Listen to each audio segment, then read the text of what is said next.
All right, cool. So we're at the 2016 King of the Hammers winner, Erik Miller. Congratulations. Thanks very much. How did you think your day was going to go, and how did it actually end up going?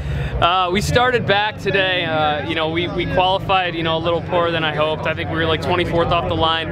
The day started off hectic as usual. You know, we were in a lot of blind dust because we started so far back, and right away we hit Melville Lake Bed, and the GPS like shorts out. It goes blank. I'm like, what do you mean it's blank, Rob? He said it's off. So we checked fuses, the circuit breakers and the switches. It wasn't that the cord had come out of the back. So Rob had the whole GPS apart on the lake bed, doing about 80 in the dust, not knowing where we're going.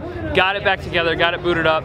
We had a clean desert run. You know, we stuck to our pit strategy. We fueled in main pit on lap 1, and I just kind of ran my own pace. You know, we ran about 70% today. We knew that's what it would take to keep the car together at King of the Hammers and do well today, because it's such a violent, hostile race. I mean, it's you know, 175 miles, and you know, most of that's in the rocks. It beats you up, it kills you.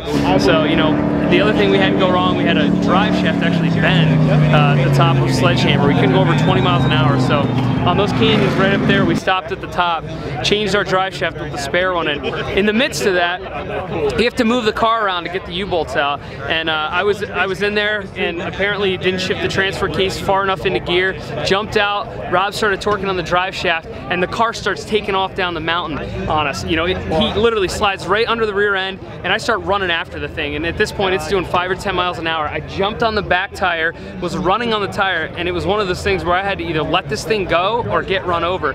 I jumped on, hung onto the roof, got my feet in, and got this thing stopped right before it came over the edge there. But it was like a life or death moment. It was crazy. You know, you never really think about that when you're out there racing, but you know it's a possibility. And it was just all of a sudden shit went wrong. And you know, I'm proud I was able to stop that, and Rob was safe. And you know, at that point we just took a deep breath and realized, you know, we were in the lead. We need to get this drive shaft changed and get back in safe. So my guys did an awesome job in the pits. They changed the shaft so we would have a spare if we didn't make it through spooners or outer limits, you know, if we had an issue in there, and we were able to bring this car in safe and sound.